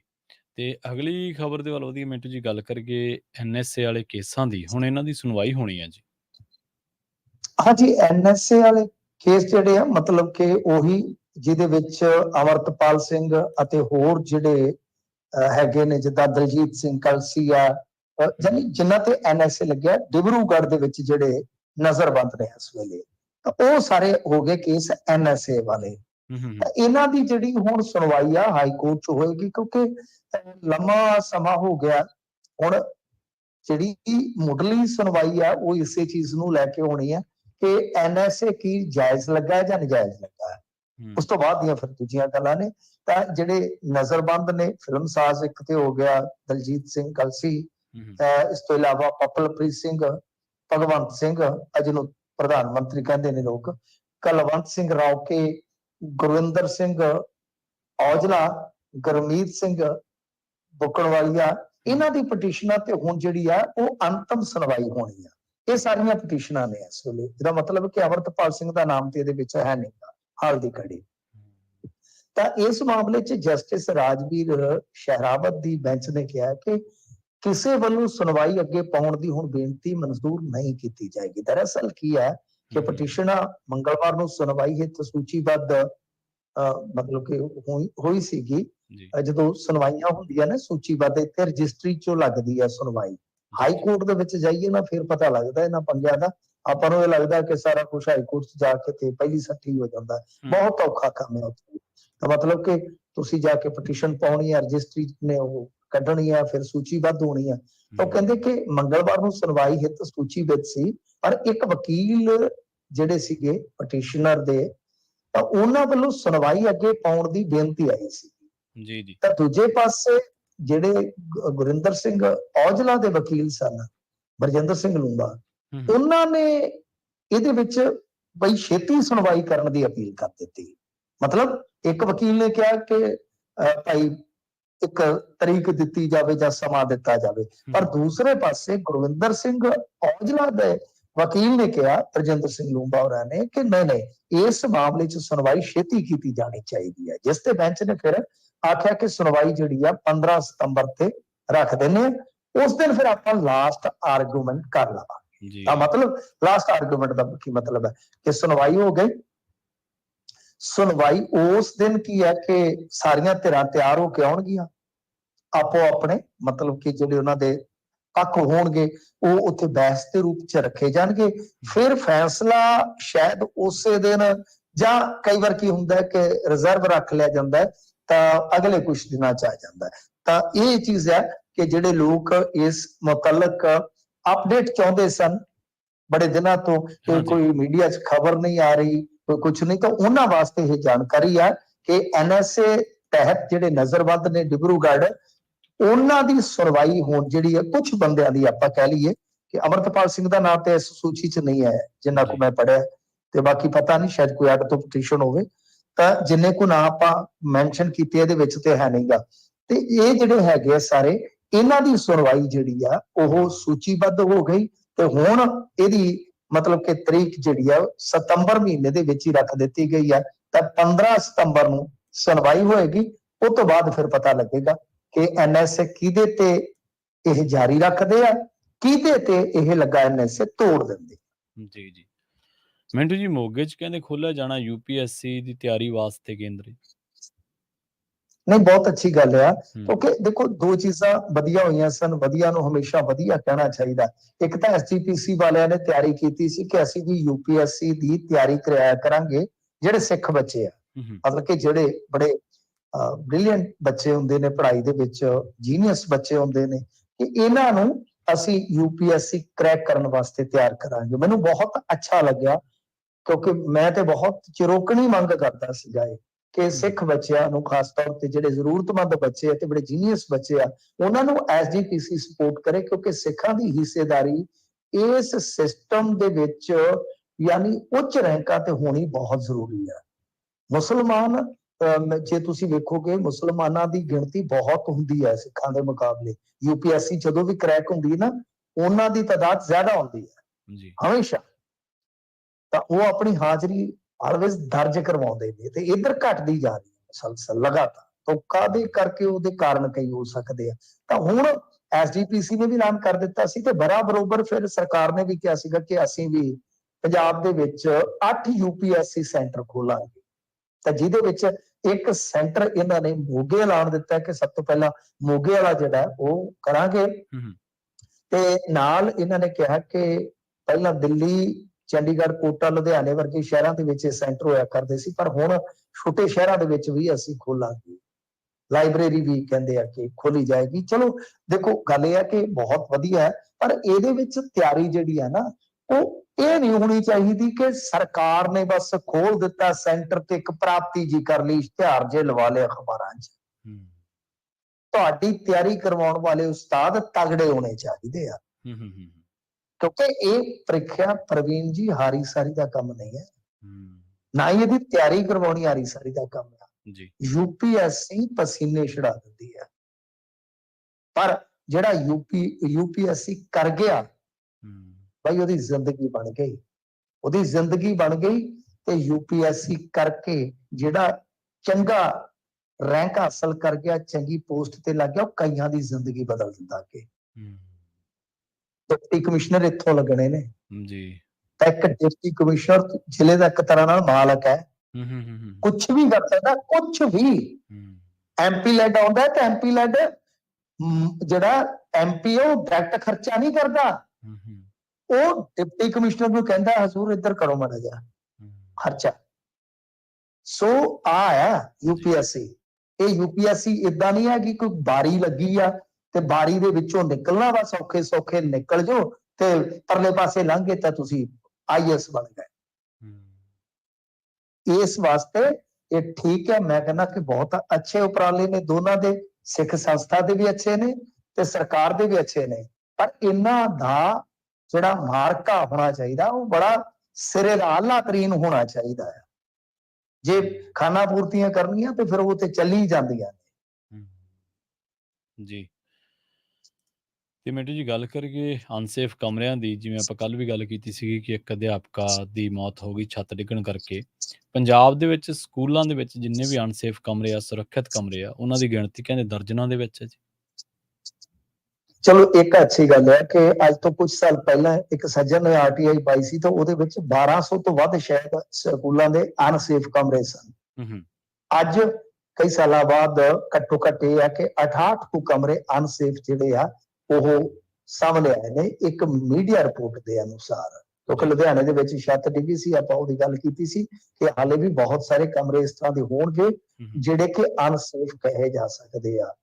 ਤਾਂ ਲੁਧਿਆਣਾ ਦੇ ਇਹ ਜਿਹੜੇ ਸਾਰੇ 111 ਸਰਕਾਰੀ ਸਕੂਲਾਂ ਨੇ ਸੇਫਟੀ ਸਰਵੇ ਲਈ ਅਪਲਾਈ ਕੀਤਾ ਹੈ। ਬਾਕੀ ਹੁਣ ਦੇਖੋ ਕੁਝ ਸਕੂਲ ਜਿਹੜੇ ਆ ਜਿੱਦਾਂ 32 ਫਿਰੋਜ਼ਪੁਰ ਦੇ ਵਿੱਚ ਹੈ, ਇਹਦਾ ਮਤਲਬ ਕਿ ਸਰਹੱਦੀ ਜ਼ਿਲ੍ਹੇ ਦੇ ਵਿੱਚ ਬਹੁਤ ਵੱਡੀ ਤਾਦਾਦ ਹੈ। ਮੁਕਤਸਰ ਜ਼ਿਲ੍ਹਾ ਬਹੁਤ ਛੋਟਾ ਜ਼ਿਲ੍ਹਾ ਹੈ, ਮੁਕਤਸਰ, ਬਰਨਾਲਾ, ਮਲੇਰਕੋਟਲਾ ਇਹ ਪੰਜਾਬ ਦੇ ਛੋਟੇ ਜ਼ਿਲ੍ਹਿਆਂ ਚੋਂ ਆ। ਤਾਂ ਮੁਕਤਸਰ ਕੱਲੇ ਜ਼ਿਲ੍ਹੇ 'ਚ 17 ਅਨਸੇਫ, ਤੁਸੀਂ ਹਿਸਾਬ ਲਾ ਲਓ। ਪਟਿਆਲਾ ਜਿਹੜਾ ਮੁੱਖ ਮੰਤਰੀ ਦਾ ਸ਼ਹਿਰ ਹੈ, ਉਹ ਹੁਣ ਵੀ ਮੁੱਖ ਮੰਤਰੀ ਦਾ ਸ਼ਹਿਰ ਹੈ ਅੱਧ-ਪਚੱਦਾ, ਪਹਿਲਾਂ ਅਮਰਿੰਦਰ ਸਿੰਘ ਦਾ ਸੀ, ਹੁਣ ਵਾਲਾ ਵੀ ਮੁੱਖ ਮੰਤਰੀ ਤਕਰੀਬਨ ਅੱਧ-ਪਚੱਦਾ ਜੀਵਨ ਪਟਿਆਲੇ ਬਿਤਾ ਕੇ ਗਿਆ। ਤਾਂ ਉੱਥੇ 6 ਹੀ ਨੇ ਸਿਰਫ, ਪਟਿਆਲਾ ਜ਼ਿਲ੍ਹਾ ਬਹੁਤ ਵੱਡਾ ਹੈ। ਸੋ ਇਸ ਕਰਕੇ ਇਹ ਚੀਜ਼ ਜਿਹੜੀ ਹੈ ਕਿ ਇਹ ਦੇਖਣੀ ਪਵੇਗੀ ਤੁਹਾਨੂੰ। ਇਹ 2018 ਦੇ ਵਿੱਚ ਕਹਿੰਦੇ ਕਿ 1460 ਸਕੂਲਾਂ 'ਚ 3500 ਤੋਂ ਵੱਧ ਕਮਰਿਆਂ ਨੂੰ ਅਸੁਰੱਖਿਅਤ ਐਲਾਨਿਆ ਗਿਆ ਸੀ। ਮੈਂ ਜਿਵੇਂ ਤੁਹਾਨੂੰ ਦੱਸਿਆ ਕਿ ਕੁਝ ਸਾਲ ਪਹਿਲਾਂ ਉਹ ਫਿਰ 1200 ਤੋਂ ਵੱਧ ਰਹਿ ਗਏ, ਤਾਂ ਹੁਣ ਇਹ ਘੱਟ ਜ਼ਰੂਰ ਗਿਆ। ਇਹ ਖੁਸ਼ੀ ਦੀ ਗੱਲ ਹੈ ਸਾਡੇ ਵਾਸਤੇ, ਪਰ 68 ਵੀ ਨਹੀਂ ਹੋਣੇ ਚਾਹੀਦੇ। 68 ਅਨਸੇਫ ਵੀ ਨਹੀਂ ਹੋਣੇ ਚਾਹੀਦੇ। ਸਾਰੇ ਦੇ ਸਾਰੇ ਜਿਹੜੇ ਆ ਭਾਈ ਉਹ ਸੇਫ ਹੋਣੇ ਚਾਹੀਦੇ ਆ, ਕਿਉਂਕਿ ਇੱਥੋਂ ਹੀ ਬੱਚਿਆਂ ਨੇ ਪੜ੍ਹਾਈ ਲਿਖਾਈ ਕਰਕੇ ਨਿਕਲਣਾ, ਇੱਥੋਂ ਹੀ ਯੂਪੀਐਸਸੀ ਸੈਂਟਰ ਤੱਕ ਪਹੁੰਚਣਾ ਹੈ। ਜੇ ਇੱਥੇ ਹੀ ਖਤਰਾ ਬਣਿਆ ਰਹੂਗਾ ਤਾਂ ਫਿਰ ਕੋਈ ਹੱਲ ਨਹੀਂ ਹੈਗਾ। ਸੋ ਤਗੜੇ ਹੋ ਕੇ ਇਹ ਜਿਹੜੇ 68 ਆ ਇਹਨਾਂ ਨੂੰ ਵੀ ਕਰ ਦੇਣ ਸੈੱਟ ਤੇ ਬਹੁਤ ਵਧੀਆ ਹੋਏਗਾ। ਵੈਸੇ ਹਰਜੋਤ ਸਿੰਘ ਬੈਂਸ ਹੋਰਾਂ ਨੇ ਕਿਹਾ ਕਿ ਭਾਈ 800 ਕਰੋੜ ਦਾ ਅਸੀਂ ਬਜਟ ਜਿਹੜਾ ਹੈ ਉਹ ਰੱਖੀ ਬੈਠੇ ਆ ਅਲੱਗ ਤੋਂ, ਤੇ ਸਾਰੇ ਸੁਰੱਖਿਅਤ ਕਮਰੇ ਬਣਾਵਾਂਗੇ। ਵਧੀਆ ਗੱਲ ਹੈ ਜੀ, ਅੱਛੀ ਗੱਲ ਹੈ। ਪਰ ਜੋ ਉੱਥੇ ਲਾਪਰਵਾਹੀ ਵੇਖਣ ਨੂੰ ਮਿਲੀ ਸੀ ਉਹਦੇ 'ਚ ਜਿਹੜੇ ਵੀ ਜ਼ਿੰਮੇਵਾਰ ਬੰਦੇ ਉਹਨਾਂ ਨੂੰ ਸਜ਼ਾ ਮਿਲਣੀ ਚਾਹੀਦੀ ਹੈ। ਤੇ ਮਿੰਟੂ ਜੀ ਗੱਲ ਕਰੀਏ ਐਡੀਟਰ ਗਿਲਡ ਦੀ। ਮਣੀਪੁਰ ਦੇ ਵਿੱਚ ਇੱਕ ਤੱਥ ਖੋਜ ਟੀਮ ਗਈ ਸੀ ਤੇ ਉਹਦੇ ਤੇ ਐਫਆਈਆਰ ਕਰ ਦਿੱਤੀ ਸੀ। ਹੁਣ ਉਹਦੇ ਐਫਆਈਆਰ ਦੇ ਵਿਰੋਧ ਦੇ ਵਿੱਚ ਐਡੀਟਰ ਗਿਲਡ ਸੁਪਰੀਮ ਕੋਰਟ ਪਹੁੰਚਿਆ ਜੀ। ਹਾਂਜੀ ਦੇਖੋ, ਐਫਆਈਆਰ ਕੱਟ ਦਿੱਤੀ ਸੀਗੀ ਤਾਂ ਉਹਦੇ 'ਚ ਹੁਣ ਜੋ ਸੰਪਾਦਕ ਗਿਲਡ ਆਫ ਇੰਡੀਆ ਜਿਹਨੂੰ ਈਜੀਆਈ ਕਹਿੰਦੇ ਆ, ਤਾਂ ਉਹਨੇ ਹੁਣ ਪਹੁੰਚ ਕੀਤੀ ਸੀਗੀ ਸੁਪਰੀਮ ਕੋਰਟ ਦੇ ਵਿੱਚ। ਸੁਪਰੀਮ ਕੋਰਟ ਨੇ ਸ਼ਾਇਦ ਇਹਨਾਂ ਨੂੰ ਰਾਹਤ ਦੇ ਦਿੱਤੀ ਹੈ। ਸ਼ਾਮੀ ਜੇ ਇਹ ਖਬਰ ਆ ਰਹੀ ਸੀਗੀ, ਮੈਂ ਪੜ੍ਹ ਤੇ ਨਹੀਂ ਸਕਿਆ ਤੁਹਾਨੂੰ, ਪਰ ਕਿਉਂਕਿ ਨਿਗਾਹ ਬਣੀ ਹੋਈ ਸੀ ਕੀ ਫੈਸਲਾ ਆਉਂਦਾ, ਤਾਂ ਮੇਰੇ ਖਿਆਲ ਦੇ ਨਾਲ ਇਹ ਹੋ ਗਿਆ ਕਿ ਸੁਪਰੀਮ ਕੋਰਟ ਨੇ ਐਫਆਈਆਰ ਤੇ ਰੋਕ ਲਾ ਦਿੱਤੀ ਆ। ਦੇਖੋ ਆ ਚੱਕਰ ਚੰਗਾ ਚੱਲਦਾ ਹੈ। ਜੇ ਉਹਨਾਂ ਨੇ ਮਣੀਪੁਰ ਦੀ ਹਿੰਸਾ ਤੇ ਯੂਐਨ ਵਾਲਿਆਂ ਨੇ ਰਿਪੋਰਟ ਕੱਢੀ ਆ, ਇਹ ਉਹਨੂੰ ਵੀ ਨਕਾਰ ਰਹੇ ਨੇ, ਕਮਾਲ ਦੀ ਗੱਲ ਹੈ। ਜੇ ਕੋਈ ਇੱਥੇ ਤੱਥ ਖੋਜੂ ਕਮੇਟੀ ਚਲੇ ਜਾਂਦੀ ਆ, ਉਹਨਾਂ ਦੀਆਂ ਕੁਝ ਗੱਲਾਂ ਆ ਜਾਂਦੀਆਂ, ਕਹਿੰਦੇ ਜੀ ਹਿੰਸਾ ਭੜਕਾਉਣ ਵਾਸਤੇ ਇਹਨਾਂ ਨੇ ਕੰਮ ਕੀਤਾ, FIR ਕਰ ਦਿਓ, ਮਤਲਬ ਕਿ ਕੋਈ ਬੋਲੇ ਹੀ ਨਾ, ਡਰਾ ਦਿਓ, ਇੰਨਾ ਡਰਾ ਦਿਓ। ਤਾਂ ਗਿਲਡ ਦੀ ਆਪਣੀ ਇੱਕ ਤਰ੍ਹਾਂ ਨਾਲ ਕਹਿ ਲਓ ਪਛਾਣ ਆ, ਪੱਤਰਕਾਰਾਂ ਵਾਸਤੇ ਬਹੁਤ ਅੱਛਾ ਕੰਮ ਕਰਦੇ ਆ, ਖੁਦ ਵੀ ਅੱਛਾ ਕੰਮ ਕਰਦੇ ਆ। ਤਾਂ ਹੁਣ ਪੁਲਿਸ ਨੂੰ ਡਾਇਰੈਕਸ਼ਨਸ ਜਿਹੜੀਆਂ ਦੇ ਦਿੱਤੀਆਂ, ਖਬਰ ਤੱਕ ਆਪਾਂ ਪਹੁੰਚ ਗਏ, ਹੁਣ ਖਬਰ ਖੋਲੀ ਆ, ਉਹਦੇ ਵਿੱਚ ਸਾਫ਼ ਆ ਕਿ 11 ਸਤੰਬਰ ਤੱਕ ਸਟੇ ਮਿਲ ਗਿਆ, ਨਹੀਂ ਤੇ ਇਹਨਾਂ ਨੇ ਤੇ ਕਰਤਾ ਸੀ ਘੋਗਾ ਚੇਤੇ ਇਹਨਾਂ ਦਾ ਜੀ, FIR ਕੱਢ ਦਿੱਤੀ ਸੀ। ਬਰੇਨ ਸਿੰਘ ਹੈਗਾ ਉਹੋ ਜਿਹਾ ਬੰਦਾ ਹੀ ਆ, ਹੋ ਸਕਦਾ ਸੀ ਗ੍ਰਿਫਤਾਰੀਆਂ ਪਵਾ ਦਿੰਦਾ, ਆਪ ਤੇ ਬੇਸ਼ਰਮ ਜਿਹਾ ਬਣ ਕੇ ਤੇ ਬੈਠਾ ਉੱਥੇ, ਇੰਨਾ ਕੁਝ ਹੋ ਗਿਆ। ਹੁਣ ਤੁਸੀਂ ਦੇਖਿਆ ਹੋਏਗਾ ਬਲਾਤਕਾਰ ਉੱਥੇ ਹੋ ਗਿਆ, ਆਰਮੀ ਵਾਲਿਆਂ ਦੀਆਂ ਵੀਡੀਓ ਉੱਥੋਂ ਵਾਇਰਲ ਹੋਈਆਂ, ਇੱਕ ਸਟੋਰ ਦੇ ਵਿੱਚ ਬੀਬੀ ਦੀਆਂ ਛਾਤੀਆਂ, ਬੀਬੀ ਦੀ ਛਾਤੀਆਂ ਨੂੰ ਫੜ ਰਿਹਾ, ਕੀ ਕੁਛ ਨਹੀਂ ਉੱਥੋਂ ਨਿਕਲਿਆ ਜੀ। ਅੱਛਾ, ਇਸ ਗੰਦੀ ਸਿਆਸਤ ਨੇ ਦੋ ਭਾਈਚਾਰਿਆਂ 'ਚ ਫਿਰਕੂ ਤਣਾਅ ਇੱਥੋਂ ਤੱਕ ਲੈ ਜਾਂਦਾ ਕਿ ਹੁਣ ਉੱਥੇ ਉਹ ਆਪਸ ਦੇ ਵਿੱਚ ਸਹਿ ਹੋਂਦ ਵਾਲੇ ਮੈਨੂੰ ਨਹੀਂ ਲੱਗਦਾ ਕਿਸੇ ਨੁਕਤੇ ਤੇ ਚਲੇ ਜਾਣਗੇ। ਗੱਲ ਇਹ ਹੈ ਕਿ ਹਾਲੇ ਅਸੀਂ ਉਹਦੀ ਰਿਪੋਰਟ ਵੀ ਨਕਾਰ ਦਿੱਤੀ, ਜੇ ਕੋਈ ਆਪਣੇ ਪੱਧਰ ਤੇ ਇਸ ਤਰ੍ਹਾਂ ਦੀ ਕੋਈ ਰਿਪੋਰਟ ਕੱਢਦਾ ਪੱਤਰਕਾਰਤਾ ਚੋਂ ਜਾਂ ਕੋਈ ਇਸ ਤਰ੍ਹਾਂ ਦਾ ਤੱਥ ਖੋਜੂ, ਕੋਈ ਟੋਲਾ ਜਾਂਦਾ ਹੈ, ਉਹਨੂੰ ਵੀ ਪੈ ਨਿਕਲਦੇ। ਇਹਦਾ ਮਤਲਬ ਇਹ ਹੈ ਕਿ ਤੁਸੀਂ ਇਹ ਚਾਹੁੰਦੇ ਹੋ ਕਿ ਤੁਸੀਂ ਜਿੰਨੀ ਮਰਜ਼ੀ ਬਰਬਾਦੀ ਕਰਦੇ ਹੋ, ਕੋਈ ਬੰਦਾ ਤੁਹਾਡੇ ਤੇ ਰਿਪੋਰਟ ਵੀ ਨਾ ਕਰੇ। ਇਸ ਕਰਕੇ ਸੱਚਾਈ ਨੂੰ ਪ੍ਰਵਾਨ ਕਰਨਾ ਚਾਹੀਦਾ। ਬਰੇਨ ਸਿੰਘ ਦੇ ਰਾਜ ਦੇ ਵਿੱਚ ਜੋ ਉੱਥੇ ਹੋਇਆ, ਹਕੀਕਤ ਆ ਕਿ ਇਹਨਾਂ ਨੇ ਬਹੁਤ ਹੱਦ ਤੱਕ ਕਹਿ ਲਓ ਕਿ ਨਾ ਸਿਰਫ ਚੀਜ਼ਾਂ ਨੂੰ ਵਧਾਇਆ, ਬਲਕਿ ਜਦੋਂ ਉਹ ਚੀਜ਼ਾਂ ਵੱਧ ਕੇ ਰਿਜ਼ਲਟ ਬਣ ਕੇ ਅੱਗ ਬਣ ਕੇ ਵਰੀਆਂ, ਤੇ ਇਹ ਇੱਕ ਤਰ੍ਹਾਂ ਨਾਲ ਸਰੈਂਡਰ ਕਰਨ ਦੀ ਸਥਿਤੀ 'ਚ ਆ ਗਏ, ਇਹਨਾਂ ਨੇ ਹੱਥ ਖੜੇ ਕਰ ਦਿੱਤੇ ਜੀ। ਮਿੰਟੂ ਜੀ, ਇਹਨਾਂ ਖਾਸ ਖਬਰਾਂ ਤੇ ਖਾਸ ਜਾਣਕਾਰੀਆਂ ਦੇ ਲਈ ਤੁਹਾਡਾ ਬਹੁਤ ਬਹੁਤ ਧੰਨਵਾਦ ਜੀ। ਸ਼ੁਕਰੀਆ ਜੀ। ਜੀ, ਪ੍ਰੋਗਰਾਮ ਖਬਰ ਤੇ ਨਜ਼ਰ ਦੇ ਵਿੱਚ ਪਹਿਲੇ ਹਿੱਸੇ ਦੇ ਵਿੱਚ ਆਪਣੇ ਨਾਲ ਜੁੜੇ ਸਨ ਮਿੰਟੂ ਗੁਰਸਰੀਆ ਜੀ। ਵੇਲਾ ਹੋ ਚੱਲਿਆ ਇੱਕ ਬ੍ਰੇਕ ਦੇ ਲਈ ਰੁਕਣ ਦਾ। ਬ੍ਰੇਕ ਤੋਂ ਪਾਰ ਖਬਰਾਂ ਕੁਝ ਹੋਰ ਨੇ ਜਿਨ੍ਹਾਂ ਤੇ ਚਰਚਾ ਕਰਾਂਗੇ। ਜੁੜੇ ਰਹੋ ਪੰਜਾਬੀ ਰੇਡੀਓ USA ਦੇ ਨਾਲ। ਜਲਦ ਵਾਪਸੀ ਇੱਕ ਸ਼ਾਰਟ ਬ੍ਰੇਕ ਤੋਂ ਬਾਅਦ।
ਬ੍ਰੇਕ ਤੋਂ ਬਾਅਦ ਇੱਕ ਵਾਰ ਮੁੜ ਤੋਂ ਤੁਹਾਡਾ ਸਾਰਿਆਂ ਦਾ ਸਵਾਗਤ ਹੈ ਪ੍ਰੋਗਰਾਮ ਖਬਰ ਤੇ ਨਜ਼ਰ ਦੇ ਵਿੱਚ। ਤੁਸੀਂ ਜੁੜੇ ਹੋਏ ਹੋ ਪੰਜਾਬੀ ਰੇਡੀਓ ਯੂਐਸਏ ਦੇ ਨਾਲ ਤੇ ਪ੍ਰੋਗਰਾਮ ਦੇ ਵਿੱਚ ਆਪਾਂ ਹੁਣ ਵੱਧਦੇ ਕੁਝ ਹੋਰ ਖਾਸ ਖਬਰਾਂ ਦੇ ਵੱਲ। ਅੱਜ 6 ਸਤੰਬਰ ਹੈ। 6 ਸਤੰਬਰ 1995 ਨੂੰ ਭਾਈ ਜਸਵੰਤ ਸਿੰਘ ਖਾਲੜਾ, ਜਿਹੜੇ ਕਿ ਮਨੁੱਖੀ ਅਧਿਕਾਰਾਂ ਦੇ ਕਾਰਕੁਨ ਸਨ ਔਰ ਅਣਪਛਾਤੀਆਂ ਲਾਸ਼ਾਂ ਦੇ ਵਾਰਸ ਕਹੇ ਜਾਂਦੇ ਨੇ, ਉਹਨਾਂ ਨੂੰ ਸ਼ਹੀਦ ਕਰ ਦਿੱਤਾ ਗਿਆ ਸੀ ਬੜਾ ਜ਼ਬਰ ਕਰਕੇ। ਪਰ ਅੱਜ ਹੀ ਜਿਵੇਂ ਪੰਜਾਬ ਯੂਨੀਵਰਸਿਟੀ ਦੇ ਵਿੱਚ ਚੋਣਾਂ ਹੋ ਰਹੀਆਂ ਨੇ ਤੇ ਉਹਨਾਂ ਦੇ ਵਿੱਚ ਸੱਥ ਨਾਂ ਦੀ ਜਿਹੜੀ ਜਥੇਬੰਦੀ ਹੈ, ਉਹਦੇ ਵਿੱਚ ਜਿਨ੍ਹਾਂ ਨੇ ਆਪਣੇ ਪੋਸਟਰ ਦੇ ਵਿੱਚ ਹੀ ਇਹ ਗੱਲ ਲਿਖੀ ਸੀ, ਜਿਹੜਾ ਉਹਨਾਂ ਨੇ ਪੋਸਟਰ ਲਮਕਾਇਆ ਸੀ, ਜੇਕਰ ਤੁਸੀਂ ਉਹਨੂੰ ਪੜ੍ਹੋਗੇ, ਉਹਦੇ 'ਚ ਲਿਖਿਆ ਕਿ ਖਾਲਸੇ ਦੀ ਸਾਜਨਾ ਦੁਨੀਆ ਦੇ ਵਿੱਚ ਮਨੁੱਖੀ ਅਧਿਕਾਰਾਂ ਦੀ ਰਾਖੀ ਦੇ ਲਈ ਹੋਈ ਹੈ। ਜੋ ਆਪਣੇ ਹੀ ਅਧਿਕਾਰ ਨਾ ਬਚਾ ਸਕੇ ਤਾਂ ਖਾਲਸੇ ਦੀ ਪਰਿਭਾਸ਼ਾ ਤੁਸੀਂ ਦੁਨੀਆ ਨੂੰ ਦੇ ਨਹੀਂ ਸਕਦੇ। ਤੇ ਨਾਲ ਭਾਈ ਜਸਵੰਤ ਸਿੰਘ ਖਾਲੜਾ ਦੀ ਫੋਟੋ ਲਾਈ ਹੋਈ ਹੈ ਉਹਨਾਂ ਨੇ। ਤੇ ਇਸ ਜਥੇਬੰਦੀ ਵੱਲੋਂ ਰਣਮੀਤ ਕੌਰ ਜੋਤ ਇਹ ਚੋਣ ਜਿੱਤੀ ਹੈ। ਦੱਸਦੇ ਆ ਕਿ ਉਹ ਉਪ ਪ੍ਰਧਾਨ ਦੀ ਚੋਣ ਜਿਹੜੀ ਆ, ਉਹ ਮੀਤ ਪ੍ਰਧਾਨ ਦੀ, ਮਾਫ ਕਰਨਾ, ਮੀਤ ਪ੍ਰਧਾਨ ਦੀ ਚੋਣ ਸੱਥ ਜਥੇਬੰਦੀ, ਜਿਹੜੀ ਕਿ ਮਨੁੱਖੀ ਅਧਿਕਾਰਾਂ ਦੀ ਕਾਰਕੁਨ ਵੀ ਕਹੀ ਜਾ ਸਕਦੀ ਹੈ, ਤੇ ਭਾਈ ਜਸਵੰਤ ਸਿੰਘ ਖਾਲੜਾ ਜੀ ਦੇ ਜਿਹੜੇ ਸਿਧਾਂਤ ਨੇ ਉਹਨਾਂ ਨੂੰ ਫੋਲੋ ਕਰਦੀ ਹੈ, ਜਿਹੜੇ ਖਾਲਸੇ ਦੇ ਸਿਧਾਂਤ ਨੇ ਉਹਨਾਂ ਨੂੰ ਫੋਲੋ ਕਰਦੀ ਹੈ, ਤੇ ਉਸ ਕੁੜੀ ਨੇ ਜਿੱਤ ਦਰਜ ਕੀਤੀ ਹੈ। ਸੋ ਹੁਣ ਇਸ ਨੂੰ ਇੱਕ ਨਵੀਂ ਊਰਜਾ ਤੇ ਨਵੀਂ ਉਮੀਦ ਕਰਨ ਨੂੰ ਦੇਖਿਆ ਜਾ ਰਿਹਾ ਕਿ ਯੂਨੀਵਰਸਿਟੀਆਂ ਦੇ ਵਿੱਚ ਪੜ੍ਹਦੇ ਜਿਹੜੇ ਸਾਡੇ ਵਿਦਿਆਰਥੀ ਨੇ, ਜਿਹੜਾ ਸਾਡਾ ਅਗਲਾ ਸਰਮਾਇਆ ਨੇ, ਉਹ ਹੁਣ ਇਹਨਾਂ ਮਸਲਿਆਂ ਨੂੰ ਲੈ ਕੇ ਸੰਜੀਦਾ ਵੀ ਹੋਣ ਲੱਗ ਪਏ ਨੇ ਤੇ ਜਥੇਬੰਦਕ ਵੀ ਹੋਣ ਲੱਗ ਪਏ ਨੇ। ਸੋ ਇਹ ਇੱਕ ਚੰਗੀ ਸ਼ੁਰੂਆਤ ਕਹੀ ਜਾ ਸਕਦੀ ਹੈ। ਤੇ ਭਾਈ ਜਸਵੰਤ ਸਿੰਘ ਖਾਲੜਾ ਨੂੰ ਜਿਵੇਂ ਤੁਸੀਂ ਜਾਣਦੇ ਹੀ ਆ, ਪੜ੍ਹੇ ਹੀ ਆ ਸਾਰਿਆਂ ਨੇ, ਦੁਨੀਆ ਦੇ ਵਿੱਚ ਮਨੁੱਖੀ ਅਧਿਕਾਰਾਂ ਵਾਸਤੇ ਜਿਹੜੇ ਕੁਛ, ਦੁਨੀਆ ਦੇ ਵਿੱਚ ਤਾਂ ਕਰੋੜਾਂ ਲੋਕ ਨੇ ਨਾ, ਲੱਖਾਂ ਕਰੋੜਾਂ ਲੋਕ ਨੇ, ਪਰ ਮਨੁੱਖੀ ਅਧਿਕਾਰਾਂ ਖਾਤਰ ਕੁਛ ਚੁਣਿੰਦਾ ਲੋਕ 20ਵੀਂ ਸਦੀ ਦੇ ਵਿੱਚ, 21ਵੀਂ ਸਦੀ ਦੇ ਵਿੱਚ ਲੜੇ ਆ, ਖੜੇ ਆ, ਉਹਨਾਂ ਨੇ ਸਿਧਾਂਤ ਤੇ ਪਹਿਰਾ ਦਿੱਤਾ, ਤੇ ਉਹਨਾਂ ਦੇ ਵਿੱਚ ਭਾਈ ਜਸਵੰਤ ਸਿੰਘ ਖਾਲੜਾ ਦੁਨੀਆ ਭਰ ਦੇ ਚੁਣਿੰਦਾ ਬੰਦਿਆਂ ਦੇ ਵਿੱਚੋਂ ਇੱਕ ਸੀਗੇ। ਸੋ ਉਹਨਾਂ ਦੀ ਜਦੋਂ ਸ਼ਹੀਦੀ ਹੁੰਦੀ ਹੈ ਤੇ ਉਸ ਤੋਂ ਬਾਅਦ ਬਹੁਤ ਵੱਡੇ ਪੱਧਰ ਤੇ ਇਹ ਚਰਚਾ ਚੱਲਦੀ ਹੈ ਕਿ ਪੰਜਾਬ ਦੇ ਵਿੱਚ ਅਸਲ ਦੇ ਵਿੱਚ ਚੱਲ ਕੀ ਰਿਹਾ। ਉਹਨਾਂ ਦੀ ਸ਼ਹੀਦੀ ਨੂੰ, ਉਹਨਾਂ ਦੀ ਸ਼ਹਾਦਤ ਨੂੰ, ਉਹਨਾਂ ਤੇ ਹੋਏ ਜ਼ਬਰ ਨੂੰ ਦਬਾ ਦਿੱਤਾ ਗਿਆ ਸੀ, ਕੁਚਲ ਦਿੱਤਾ ਗਿਆ ਸੀ, ਹਰ ਚੀਜ਼, ਕਿਉਂਕਿ ਅਜੀਤ ਸਿੰਘ ਸੰਧੂ ਸਿਰਫ ਪੁਲਿਸ ਤੱਕ ਸੀਮਿਤ ਨਹੀਂ ਸੀ, ਮਹਿਦੂਦ ਨਹੀਂ ਸੀ। ਅਜੀਤ ਸਿੰਘ ਸੰਧੂ ਉਦੋਂ ਦੇ ਮੀਡੀਆ ਅਦਾਰਿਆਂ ਦੇ ਵਿੱਚ, ਉਦੋਂ ਦੇ ਜਿਹੜੀ ਸਿਆਸੀ ਫਿਜ਼ਾ, ਸਿਆਸੀ ਰਸੂਖ ਹੈ, ਉਹਦਾ ਬਹੁਤ ਜ਼ਿਆਦਾ ਸੀਗਾ। ਇਸ ਕਰਕੇ ਜਦੋਂ ਹੈਬੀਅਸ ਕਾਰਪਸ ਪਟੀਸ਼ਨ ਦਾਇਰ ਕੀਤੀ ਗਈ ਉਹਨਾਂ ਦੀ ਸੁਪਤਨੀ ਵੱਲੋਂ, ਤਾਂ ਉਸ ਤੋਂ ਬਾਅਦ ਫਿਰ ਇਹਦੇ ਤੇ ਸੁਣਵਾਈ ਹੋਈ। ਤੇ ਇਸ ਸੁਣਵਾਈ ਦੇ ਵਿੱਚ ਫਿਰ ਬਾਅਦ ਦੇ ਵਿੱਚ ਜਦੋਂ ਇੱਕ ਕੁਲਦੀਪ ਸਿੰਘ ਸੀਗਾ, ਜਿਹਨੇ ਸਾਰਾ ਖੁਲਾਸਾ ਕੀਤਾ ਸੀਗਾ, ਉਹ ਐਸਐਚਓ ਸਤਨਾਮ ਸਿੰਘ ਨਾਲ ਲੱਗਿਆ ਹੁੰਦਾ ਸੀ, ਕੁਲਦੀਪ ਸਿੰਘ, ਥਾਣਾ ਝਬਾਲ ਦੇ ਵਿੱਚ। ਸੀਬੀਆਈ ਜਦੋਂ ਇਹਦੀ ਤਹਿਕੀਕਾਤ ਕਰ ਰਹੀ ਸੀ, ਤਾਂ ਫਿਰ ਕੁਲਦੀਪ ਸਿੰਘ ਨੇ ਦੱਸਿਆ ਕਿ ਜਸਵੰਤ ਸਿੰਘ ਖਾਲੜਾ ਨੂੰ ਥਾਣਾ ਝਬਾਲ ਦੇ ਵਿੱਚ ਲਿਆਉਣ ਤੋਂ ਲੈ ਕੇ ਉਹਨਾਂ ਦੀ ਮੌਤ ਤੱਕ ਖਾਲੜਾ ਦੇ ਨਾਲ ਜੋ ਕੁਝ ਵਾਪਰਿਆ, ਉਸ ਬਾਰੇ ਉਹਨੂੰ ਪਤਾ ਹੈ। ਖਾਣਾ ਖਵਾਉਣ ਦੀ ਡਿਊਟੀ ਕੁਲਦੀਪ ਸਿੰਘ ਦੀ ਹੁੰਦੀ ਸੀ ਭਾਈ ਜਸਵੰਤ ਸਿੰਘ ਖਾਲੜਾ ਨੂੰ। ਇਸ ਸੰਬੰਧੀ ਉਹਨੂੰ ਜਾਣਕਾਰੀ ਗੁਪਤ ਰੱਖਣ ਦੇ ਲਈ ਕਿਹਾ ਗਿਆ ਸੀ, ਦਾਅਵਾ ਮਾਰਿਆ ਗਿਆ ਸੀ। ਉਹ ਦੱਸਦਾ ਹੈ ਕਿ ਜਸਵੰਤ ਸਿੰਘ ਖਾਲੜਾ ਦੀ ਪੁਲਿਸ ਟਾਰਚਰ ਕਰਕੇ ਸਿਹਤ ਬਹੁਤ ਕਮਜ਼ੋਰ ਤੇ ਨਾਜ਼ੁਕ ਹੋ ਗਈ ਸੀ। ਇੱਕ ਦਿਨ ਆਥਣ ਦੇ ਵੇਲੇ ਐਸਐਸਪੀ ਅਜੀਤ ਸਿੰਘ ਸੰਧੂ, ਡੀਐਸਪੀ ਜਸਪਾਲ ਸਿੰਘ ਆਪਣੇ ਬਾਡੀਗਾਰਡ ਅਰਵਿੰਦਰ ਸਿੰਘ ਦੇ ਨਾਲ ਇੱਕ ਬਿਨਾਂ ਰਜਿਸਟ੍ਰੇਸ਼ਨ ਵਾਲੀ ਗੱਡੀ ਦੇ ਵਿੱਚ ਆਏ, ਜਿਹਦੇ ਨੰਬਰ ਪਲੇਟ ਨਹੀਂ ਸੀ ਲੱਗੀ। ਕੁਝ ਦੇਰ ਬਾਅਦ ਉੱਥੇ ਐਸਐਚਓ ਸਤਨਾਮ ਸਿੰਘ, ਜਿਹਦੇ ਨਾਲ ਇਹ ਲੱਗਿਆ ਸੀ ਕੁਲਦੀਪ ਸਿੰਘ, ਐਸਐਚਓ ਜਸਬੀਰ ਸਿੰਘ ਤੇ ਪ੍ਰਿਥੀਪਾਲ ਸਿੰਘ, ਇਹ ਦੂਜੀ ਕਾਰ ਦੇ ਵਿੱਚ ਆਉਂਦੇ ਆ। ਇਹ ਸਾਰੇ ਉਸ ਕਮਰੇ ਦੇ ਵਿੱਚ ਚਲੇ ਜਾਂਦੇ ਜਿੱਥੇ ਖਾਲੜਾ ਨੂੰ ਨਜ਼ਰਬੰਦ ਕੀਤਾ ਗਿਆ ਸੀ।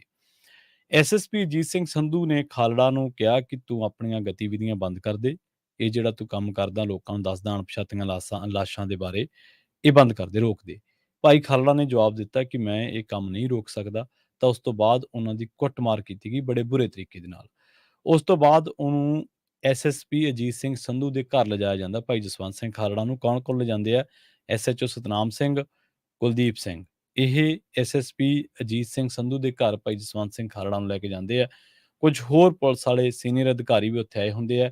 ਉੱਥੇ ਫਿਰ ਖਾਲੜਾ ਨੂੰ ਕਿਹਾ ਜਾਂਦਾ ਕਿ ਤੁਸੀਂ ਇਹ ਕੰਮ ਜਿਹੜਾ ਬੰਦ ਕਰ ਦੇ, ਪਰ ਉਹ ਆਪਣੀ ਕਹਿਣੀ ਕਥਨੀ ਦੇ ਪੂਰੇ ਸਨ, ਉਹਨਾਂ ਨੇ ਆਪਣੀ ਗੱਲ ਨੂੰ ਬਦਲਿਆ ਨਹੀਂ ਤੇ ਬਾਅਦ ਦੇ ਵਿੱਚ ਉਹਨਾਂ ਨੂੰ ਵਾਪਸ ਥਾਣਾ ਝਬਾਲ ਦੇ ਵਿੱਚ ਲਿਆਂਦਾ ਗਿਆ।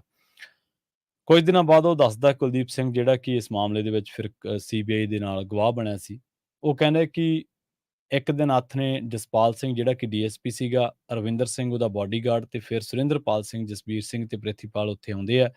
ਉਹ ਜਿਹੜੇ ਕਮਰੇ ਦੇ ਵਿੱਚ ਖਾਲੜਾ ਨਜ਼ਰਬੰਦ ਸੀਗੇ, ਭਾਈ ਜਸਵੰਤ ਸਿੰਘ ਖਾਲੜਾ, ਉੱਥੇ ਉਹਨੂੰ ਕੁੱਟਣਾ ਸ਼ੁਰੂ ਕਰ ਦਿੰਦੇ ਆ। ਉਹ ਕਹਿੰਦੇ ਕਿ ਮੈਨੂੰ ਕਿਹਾ ਗਿਆ ਕਿ ਤੂੰ ਗਰਮ ਪਾਣੀ ਲਿਆ। ਮੈਨੂੰ ਲੱਗਿਆ ਕਿ ਸ਼ਾਇਦ ਇਹ ਟਾਰਚਰ ਕਰਨਗੇ ਜਾਂ ਉਹਦੇ ਫੇਸ ਵਗੈਰਾ ਤੇ ਪਾਉਣਗੇ। ਪਰ ਜਦੋਂ ਕਹਿੰਦਾ ਮੈਂ ਗਰਮ ਪਾਣੀ ਲੈਣ ਦੇ ਲਈ ਨਿਕਲਿਆ ਤੇ ਜਿਵੇਂ ਮੈਂ 4-5 ਕਦਮ ਅੱਗੇ ਚੱਲਿਆ ਤਾਂ ਗੋਲੀਆਂ ਚੱਲਣ ਦੀ ਆਵਾਜ਼ ਸੁਣੀ, 2 ਗੋਲੀਆਂ ਚੱਲੀਆਂ। ਉਹ ਕਹਿੰਦੇ ਭਾਈ ਜਸਵੰਤ ਸਿੰਘ ਖਾਲੜਾ ਦੀ ਮੌਤ ਹੋ ਗਈ ਸੀ। ਉਹਨਾਂ ਦੀ ਲਾਸ਼ ਨੂੰ ਵੈਨ ਦੀ ਡਿੱਕੀ ਦੇ ਵਿੱਚ ਰੱਖਿਆ ਗਿਆ, ਜਦੋਂ ਕਿ ਉਹਨਾਂ ਦੇ ਸਰੀਰ ਦੇ ਵਿੱਚੋਂ ਖੂਨ ਵਗ ਰਿਹਾ ਸੀ। ਕੁਲਦੀਪ ਸਿੰਘ ਸਮੇਤ ਇਹ ਸਾਰੇ 3 ਕਾਰਾਂ ਦੇ ਵਿੱਚ ਪਿੰਡ ਹਰੀਕੇ ਨੂੰ ਗਏ। ਜਸਵੰਤ ਸਿੰਘ ਖਾਲੜਾ ਜੀ ਦੀ ਲਾਸ਼ ਨੂੰ ਨਹਿਰ ਦੇ ਵਿੱਚ ਸੁੱਟਿਆ ਗਿਆ। ਜਦੋਂ ਤੱਕ ਉਹ ਕਹਿੰਦੇ ਐਸਐਸਪੀ ਅਜੀਤ ਸਿੰਘ ਸੰਧੂ ਜਿਉਂਦਾ ਸੀ, ਕਹਿੰਦਾ ਮੈਂ ਕਿਸੇ ਡਰ ਕਰਕੇ, ਦਾਅਵੇ ਕਰਕੇ ਇਸ ਘਟਨਾ ਦਾ ਖੁਲਾਸਾ ਹੀ ਨਹੀਂ ਕਰ ਸਕਿਆ। ਕੁਲਦੀਪ ਸਿੰਘ ਦੀ ਗਵਾਹੀ ਇਸ ਕੇਸ ਦੇ ਲਈ ਹੋਰ ਮਹੱਤਵਪੂਰਨ ਸਾਬਤ ਹੋਈ ਕਿਉਂਕਿ ਅਦਾਲਤ ਨੇ ਕਿਹਾ ਸੀਗਾ ਕਿ ਪੁਲਿਸ ਦੁਆਰਾ ਖਾਲੜਾ ਨੂੰ ਹਿਰਾਸਤ ਦੇ ਵਿੱਚ ਲੈਣ ਬਾਰੇ ਦਰਜ ਕੀਤੇ ਗਏ ਉਸ ਦੇ ਬਿਆਨ ਦੇ ਵਿੱਚ ਪੁਲਿਸ ਸਟੇਸ਼ਨ ਦੇ ਰਿਕਾਰਡ, ਪੁਲਿਸ ਵਾਹਨਾਂ ਦੀਆਂ ਲੌਗ ਬੁੱਕਾਂ ਸਮੇਤ ਕਿਸੇ ਵੀ ਕੋਨੇ ਤੋਂ ਕੋਈ ਪੁਸ਼ਟੀ ਨਹੀਂ ਹੁੰਦੀ। ਅਦਾਲਤ ਨੇ ਇਹ ਵੀ ਗੱਲ ਕਹੀ ਸੀਗੀ ਕਿ ਜਿਸ ਉਸ ਸਥਾਨ ਦੇ ਕਿਸੇ ਵੀ ਕਰਮਚਾਰੀ ਵਿਅਕਤੀ ਨੂੰ ਜਿੱਥੇ ਖਾਲੜਾ ਨੂੰ ਹਿਰਾਸਤ ਦੇ ਵਿੱਚ ਲਿਆ ਗਿਆ ਸੀ ਜਾਂ ਉਹ ਗੈਸਟ ਹਾਊਸ ਜਿੱਥੋਂ ਉਸ ਦੀ ਲਾਸ਼ ਨੂੰ ਨਹਿਰ ਦੇ ਵਿੱਚ ਸੁੱਟਣ ਤੋਂ ਪਹਿਲਾਂ ਲੈ ਕੇ ਗਏ ਸੀ, ਕੁਲਦੀਪ ਸਿੰਘ ਦੀ ਗਵਾਹੀ ਦੀ ਪੁਸ਼ਟੀ ਕਰਨ ਦੇ ਲਈ ਜਾਂਚ ਨਹੀਂ ਕੀਤੀ ਗਈ। ਫਿਰ ਬਾਅਦ ਦੇ ਵਿੱਚ ਇਸ ਮਾਮਲੇ ਦੇ ਵਿੱਚ 7 ਸਾਲ ਦੀ ਸਜ਼ਾ ਬਣੀ, ਉਮਰ ਕੈਦ ਦੀ ਸਜ਼ਾ। ਪਟਿਆਲਾ ਦੇ ਵਿੱਚ ਵਧੀਕ ਸੈਸ਼ਨ ਜੱਜ ਪਟਿਆਲਾ ਨੇ ਨਵੰਬਰ 2005 ਦੇ ਵਿੱਚ ਸਾਰੇ ਅਪੀਲਕਰਤਾਵਾਂ ਤੇ ਹੋਰ ਮੁਲਜ਼ਮਾਂ ਨੂੰ ਧਾਰਾ 364 34/34 ਆਈਪੀਸੀ ਦੇ ਤਹਿਤ ਅਗਵਾ ਕਰਨ ਦੇ ਲਈ ਦੋਸ਼ੀ ਕਰਾਰ ਦਿੱਤਾ ਗਿਆ ਤੇ 7 ਸਾਲ ਦੀ ਸਜ਼ਾ ਦਿੱਤੀ ਗਈ। ਇਸੇ ਤਰ੍ਹਾਂ ਅਦਾਲਤ ਨੇ ਡੀਐਸਪੀ ਜਸਪਾਲ ਸਿੰਘ ਤੇ ਇੱਕ ਅਮਰਜੀਤ ਸਿੰਘ ਨੂੰ 302/34 ਆਈਪੀਸੀ ਦੀ ਧਾਰਾ 201/34 ਦੀ ਆਈਪੀਸੀ ਤਹਿਤ ਕਤਲ ਦੇ ਲਈ ਦੋਸ਼ੀ ਕਰਾਰ ਦਿੱਤਾ ਗਿਆ ਤੇ ਉਮਰ ਕੈਦ ਦੀ ਸਜ਼ਾ ਦਿੱਤੀ ਗਈ। ਮਾਮਲਾ ਹਾਈਕੋਰਟ ਤੱਕ ਪਹੁੰਚਿਆ। ਖਾਲੜਾ ਦੀ ਪਤਨੀ ਪਰਮਜੀਤ ਕੌਰ ਨੇ 4 ਅਪੀਲਕਰਤਾਵਾਂ ਦੀ ਸਜ਼ਾ ਦੇ ਵਿੱਚ ਵਾਧਾ ਕਰਨ ਦੀ ਅਪੀਲ ਕੀਤੀ, ਜਿਨ੍ਹਾਂ ਨੂੰ 7 ਸਾਲ ਦੀ ਸਜ਼ਾ ਹੋਈ ਸੀ। 2007 ਦੇ ਵਿੱਚ ਹਾਈਕੋਰਟ ਨੇ ਅਮਰਜੀਤ ਸਿੰਘ ਨੂੰ ਬਰੀ ਕਰ ਦਿੱਤਾ, ਪਰ ਕੋਰਟ ਨੇ 4 ਸਤਨਾਮ ਸਿੰਘ, ਸੁਰਿੰਦਰਪਾਲ ਸਿੰਘ, ਜਸਬੀਰ ਸਿੰਘ ਤੇ ਪ੍ਰਿਥੀਪਾਲ ਸਿੰਘ ਦੀ ਸਜ਼ਾ 7 ਸਾਲ ਤੋਂ ਵਧਾ ਕੇ ਉਮਰ ਕੈਦ ਕਰ ਦਿੱਤੀ। ਸੋ ਇਹ ਕੁਛ ਵਾਪਰਿਆ ਸੀ। ਅੱਜ ਉਹਨਾਂ ਦਾ ਸ਼ਹੀਦੀ ਦਿਹਾੜਾ ਤੇ ਅਸੀਂ ਸਾਰੇ ਜਾਣੇ ਉਹਨਾਂ ਦੀ ਸ਼ਹੀਦੀ ਨੂੰ ਸਿਜਦਾ ਕਰਦੇ ਹਾਂ, ਲੱਖ-ਲੱਖ ਪ੍ਰਣਾਮ ਕਰਦੇ ਹਾਂ ਕਿਉਂਕਿ ਜੋ ਉਹਨਾਂ ਨੇ ਕੀਤਾ ਉਹ ਕੋਈ ਨਾ ਉਹਨਾਂ ਤੋਂ ਪਹਿਲਾਂ ਕਰ ਸਕਿਆ ਤੇ ਨਾ ਉਹਨਾਂ ਤੋਂ ਬਾਅਦ ਦੇ ਵਿੱਚ ਕਰ ਸਕਿਆ। ਜਿਵੇਂ ਕਿ ਆਪਾਂ ਅਕਸਰ ਹੀ ਜਦੋਂ ਸ਼ਹੀਦਾਂ ਦੇ ਸੰਦਰਭ ਦੇ ਵਿੱਚ ਗੱਲ ਕਰਦੇ ਹਾਂ ਤੇ ਸੇਵਾ ਦੇਸ਼ ਦੀ ਜਾਂ ਕੌਮ ਦੀ ਜ਼ਿੰਦਗੀ ਬੜੀ ਔਖੀ ਗੱਲਾਂ ਕਰਨੀਆਂ ਢੇਰ ਸੁਖੱਲੀਆਂ ਨੇ। ਜਿਨ੍ਹਾਂ ਦੇਸ਼ ਸੇਵਾ ਦੇ ਵਿੱਚ ਪੈਰ ਪਾਇਆ ਉਹਨਾਂ ਲੱਖ ਮੁਸੀਬਤਾਂ ਝੱਲੀਆਂ ਨੇ। ਕਰਤਾਰ ਸਿੰਘ ਸਰਾਭਾ ਜੀ ਕਹਿੰਦੇ ਹੁੰਦੇ ਸੀ ਅਕਸਰ ਇਹ ਗੱਲਾਂ, ਪਰ ਵਾਕਈ ਉਹ ਟਾਵੇਂ ਲੋਕ ਹੁੰਦੇ ਨੇ, ਲੱਖਾਂ ਦੇ ਵਿੱਚੋਂ, ਕਰੋੜਾਂ ਦੇ ਵਿੱਚੋਂ ਇੱਕ ਲੋਕ ਜਿਹੜੇ ਕੌਮ ਦੀ, ਦੇਸ਼ ਦੀ ਸੇਵਾ ਦਾ ਜ਼ਿੰਮਾ ਲੈਂਦੇ ਨੇ ਤੇ ਉਹਦੇ ਬਦਲੇ ਆਪਣਾ ਬਲਿਦਾਨ ਦੇ ਜਾਂਦੇ ਨੇ। ਰੁੱਖ ਕੁਝ ਹੋਰ ਖਬਰਾਂ ਦਾ ਕਰਦੇ ਹਾਂ। ਨਵਦੀਪ ਸਿੰਘ ਦੀ ਗੱਲ ਕਰਾਂਗੇ। ਜਲੰਧਰ ਦੇ ਪੁਲਿਸ ਥਾਣਾ 1 ਨੰਬਰ 1 ਦਾ ਐਸਐਚਓ ਹੈ ਨਵਦੀਪ ਸਿੰਘ, ਉਹਨੂੰ ਨੌਕਰੀ ਤੋਂ ਬਰਖਾਸਤ ਕਰ ਦਿੱਤਾ ਗਿਆ। ਜਲੰਧਰ ਦੇ ਵਿੱਚ 2 ਭਰਾਵਾਂ ਮਾਨਵਜੀਤ ਸਿੰਘ ਤੇ ਜਸ਼ਨਵੀਰ ਢਿੱਲੋਂ ਦੇ ਪਰਿਵਾਰ ਵੱਲੋਂ ਆਤਮ ਹੱਤਿਆ ਦੇ ਲਈ ਉਕਸਾਉਣ ਦਾ ਦੋਸ਼ ਲਾਇਆ ਗਿਆ ਸੀ। ਪੁਲਿਸ ਕਮਿਸ਼ਨਰ ਕੁਲਦੀਪ ਚਾਹਲ ਨੇ ਐਸਐਚਓ ਨੂੰ ਬਰਖਾਸਤ ਕਰਨ ਦੀ ਪੁਸ਼ਟੀ ਕੀਤੀ ਹੈ। ਕਰੀਬ 20 ਦਿਨ ਪਹਿਲਾਂ ਜਲੰਧਰ ਪੁਲਿਸ ਵੱਲੋਂ ਕਥਿਤ ਤੌਰ ਤੇ ਤੰਗ ਕਰਨ ਤੋਂ ਬਾਅਦ ਦੋਵੇਂ ਭਰਾ ਗੋਇੰਦਵਾਲ ਪੁਲ ਤੋਂ ਬਿਆਸ ਦਰਿਆ ਦੇ ਵਿੱਚ ਛਾਲ ਮਾਰ ਕੇ ਸਨ। ਜਸ਼ਨਵੀਰ ਦੀ ਲਾਸ਼ ਸ਼ਨੀਵਾਰ ਨੂੰ ਬਰਾਮਦ ਕੀਤੀ ਗਈ ਹੈ ਤੇ ਕਪੂਰਥਲਾ ਦੇ ਤਲਵੰਡੀ ਚੌਧਰੀਆਂ ਥਾਣੇ ਦੇ ਵਿੱਚ ਐਸਐਚਓ ਨਵਦੀਪ ਸਿੰਘ, ਔਰਤ ਕਾਂਸਟੇਬਲ ਜਗਜੀਤ ਕੌਰ ਤੇ ਏਐਸਆਈ ਬਲਵੀਰ ਕੁਮਾਰ ਦੇ ਖਿਲਾਫ ਖੁਦਕੁਸ਼ੀ ਲਈ ਉਕਸਾਉਣ ਦੇ ਦੋਸ਼ ਦੇ ਵਿੱਚ ਐਫਆਈਆਰ ਦਰਜ ਕੀਤੀ ਗਈ ਹੈ। ਤਿੰਨਾਂ ਤੇ ਆਈਪੀਸੀ ਦੀ ਧਾਰਾ 306, 506 ਅਤੇ 34 ਦੇ ਤਹਿਤ ਮਾਮਲਾ ਦਰਜ ਕੀਤਾ ਗਿਆ। ਇਸ ਕਾਰਵਾਈ ਤੋਂ ਸੰਤੁਸ਼ਟ ਹੋ ਕੇ ਪਰਿਵਾਰ ਨੇ ਜਲੰਧਰ ਦੇ ਵਿੱਚ ਜਸ਼ਨਵੀਰ ਦਾ ਅੰਤਿਮ ਸੰਸਕਾਰ ਕਰਨ ਦੀ ਹਾਮੀ ਭਰ ਦਿੱਤੀ ਹੈ। ਉਸ ਦੀ ਲਾਸ਼ ਨੂੰ ਸੁਲਤਾਨਪੁਰ ਲੋਧੀ ਦੇ ਮੁਰਦਾ ਘਰ ਤੋਂ ਲਿਆਂਦਾ ਜਾ ਰਿਹਾ। ਹੁਣ ਦੱਸਦੇ ਕਿ ਜਸ਼ਨਵੀਰ ਦਾ ਅੰਤਿਮ ਸੰਸਕਾਰ ਹੋਊਗਾ। ਹਲੇ ਮਾਨਵਜੀਤ ਸਿੰਘ ਦੀ ਜਿਹੜੀ ਲਾਸ਼ ਆ ਉਹ ਨਹੀਂ ਮਿਲ ਸਕੀ। ਇਸ ਮਾਮਲੇ ਦੇ ਵਿੱਚ ਹੁਣ ਨਵਦੀਪ ਸਿੰਘ ਨੂੰ ਨੌਕਰੀ ਤੋਂ ਬਰਖਾਸਤ ਕਰ ਦਿੱਤਾ ਗਿਆ। ਤੁਸੀਂ ਦੇਖੋ ਕਿ ਹੁਣ ਤਾਂ ਮੀਡੀਆ ਦਾ ਯੁੱਗ ਹੈ, ਸੋਸ਼ਲ ਮੀਡੀਆ ਦਾ ਯੁੱਗ ਹੈ ਤੇ ਗੱਲਾਂ ਬਾਹਰ ਆ ਜਾਂਦੀਆਂ, ਕਾਰਵਾਈਆਂ ਹੋ ਜਾਂਦੀਆਂ। ਪਰ ਇੱਕ ਪਾਸੇ ਤੁਸੀਂ ਦੇਖੋ ਨਵਦੀਪ ਸਿੰਘ ਅਤੇ ਇੱਕ ਪਾਸੇ ਆਪਾਂ ਚਰਚਾ ਕੀਤੀ ਸੀ ਬਲਕਾਰ ਸਿੰਘ ਦੀ, ਜਿਹੜਾ ਕਿ ਪਟਵਾਰੀ ਹੈ, ਜਿਹਨੇ 21 ਸਾਲਾਂ ਦੇ ਵਿੱਚ 55 ਕਿੱਲੇ ਜ਼ਮੀਨ ਬਣਾਈ ਹੈ। ਸੋ ਐਸੇ ਲੋਕ ਸਾਡੇ ਸਿਸਟਮ ਦੇ ਵਿੱਚ ਹੈਗੇ ਆ। ਨਿਰਾਪੁਰਾ ਆਪਾਂ ਸਿਆਸਤਦਾਨਾਂ ਨੂੰ ਕਹਿੰਦੇ ਆ ਕਿ ਇਹਨਾਂ ਨੇ ਘੁਟਾਲੇ ਕਰਤੇ, ਆਹ ਕਰਤਾ, ਫਲਾਂ ਕਰਤਾ, ਪਰ ਸਾਡੇ ਸਿਸਟਮ, ਸਾਡੀ ਵਿਵਸਥਾ ਦਾ ਜਖਣਾ ਪੁੱਟਣ ਦੇ ਵਿੱਚ ਇਹੋ ਜਿਹੇ ਲੋਕਾਂ ਦਾ ਬਹੁਤ ਵੱਡਾ ਯੋਗਦਾਨ ਹੈ। ਵੀ ਤੁਹਾਡੀ ਡਿਊਟੀ ਲਾਈ ਗਈ ਹੈ ਲੋਕਾਂ ਨੂੰ ਇਨਸਾਫ ਦੇਣ ਵਾਸਤੇ, ਤੁਹਾਡੀ ਡਿਊਟੀ ਲਾਈ ਗਈ ਹੈ, ਤੁਹਾਨੂੰ ਵਰਦੀ ਤਾਂ ਪਵਾਈ ਗਈ ਹੈ, ਸਹੁੰ ਤਾਂ ਚੁਕਾਈ ਗਈ ਹੈ, ਤੁਸੀਂ ਮਜ਼ਲੂਮਾਂ ਨਾਲ ਖੜੋਗੇ।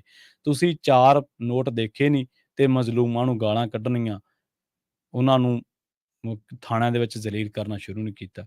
ਕਿੱਡੀ ਗੱਲ ਆ। ਵੱਧ ਤੋਂ ਵੱਧ ਇਸ ਮਾਮਲੇ ਦੇ ਵਿੱਚ ਕਿੰਨੇ ਕੁ ਰੁਪਈਏ ਲੈ ਲਏ ਹੋਣਗੇ। ਕੋਈ ਇਹ ਤਾਂ ਹੁਣ ਹੋਣਾ ਨਹੀਂ ਕਿ ਕੋਈ 10 ਕਿੱਲੇ ਪੈਲੀ ਇਹਦੇ ਨਾਲ ਲੱਗ ਗਈ ਹੋਣੀ ਹੈ।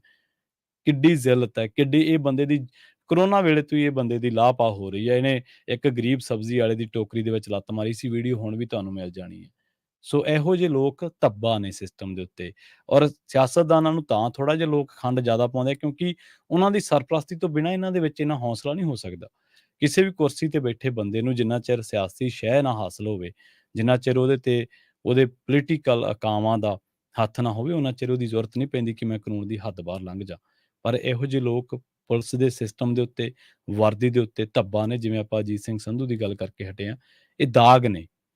ਸਹੁੰ ਖਾ ਲੈਂਦੇ ਨੇ, ਬਾਅਦ ਦੇ ਵਿੱਚ ਚੰਦ ਛਿੱਲੜਾਂ ਦੀ ਕਰਕੇ ਆਪਣਾ ਜ਼ਮੀਰ ਵੇਚ ਦਿੰਦੇ ਨੇ, ਤੇ ਇਹਦੇ ਕਰਕੇ 2 ਬੰਦੇ ਖੁਦਕੁਸ਼ੀ ਕਰ ਗਏ। ਹਾਲਾਂਕਿ ਖੁਦਕੁਸ਼ੀ ਦੀ ਰਾਹ ਨਹੀਂ ਸੀ ਪੈਣਾ ਚਾਹੀਦਾ, ਪਰ ਇਹ ਮੰਦਭਾਗੀ ਘਟਨਾ ਵਾਪਰ ਗਈ। ਪਰਿਵਾਰਕ ਝਗੜੇ ਕਰਕੇ 2 ਬੰਦੇ ਇਸ ਦੁਨੀਆ ਤੋਂ ਰੁਖਸਤ ਹੋ ਗਏ, ਔਰ ਇਹਦੇ ਵਿੱਚ ਨਵਦੀਪ ਸਿੰਘ, ਇਹਦੇ ਨਾਲ ਕਾਂਸਟੇਬਲ ਸੀਗੀ ਜਗਜੀਤ ਕੌਰ, ਤੇ ASI ਸੀਗਾ ਬਲਵੀਰ ਕੁਮਾਰ।